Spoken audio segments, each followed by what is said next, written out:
Et elle me raconte qu'il était très proche de cette actrice et de sa sœur chanteuse dans le Cuba des années 50. Donc on a toute cette imagerie du Hollywood et sous le régime de Batista, et qu'ils ont été un jour séparés par la révolution cubaine, qui va, c'est tout de même pour Fernando par la suite 17 ans de prison. Donc j'ai senti qu'il y avait certainement une histoire, au-delà de toute cette image un peu dorée, beaucoup plus dramatique dans sa dimension.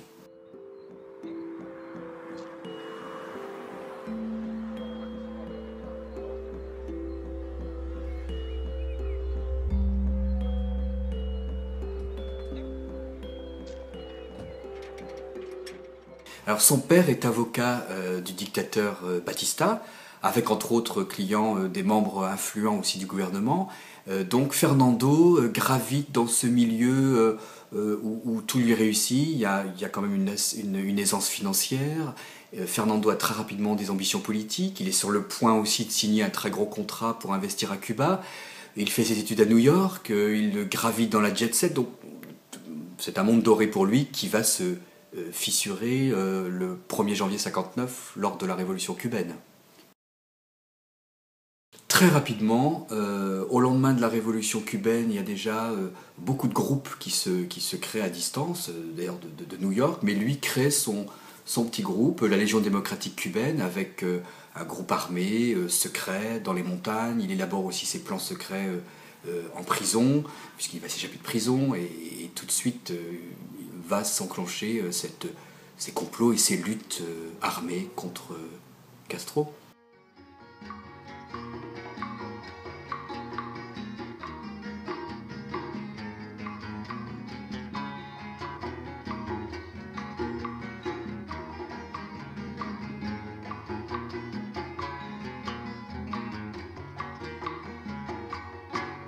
Chaparrita, no llores por tu panto, que si se va del rancho, otro pancho volverá.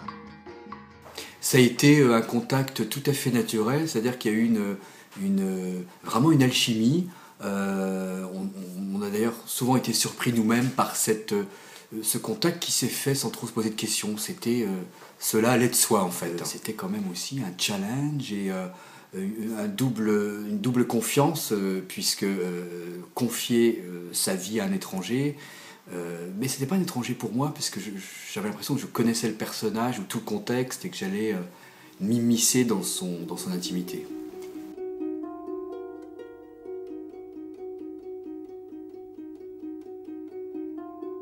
Maintenant que le livre est terminé, je vais le rencontrer cet été probablement à Miami, et ça va être l'occasion bien sûr de nombreux échanges et de nombreuses conversations. Vous n'avez pas peur d'être déçu ? Je ne pense pas que je serai déçu, puisque je suis même certain. Son histoire ne m'a pas déçu, elle est allée au-delà de mes espérances. Le personnage, je le connais avec ses qualités, ses défauts. Donc peut-être lui me connaît moins que moi je le connais. Mais non, il y a tellement une sorte d'alchimie, comme je l'ai dit, par téléphone ou par Skype, qui fait que je me fais aucun souci à ce niveau-là.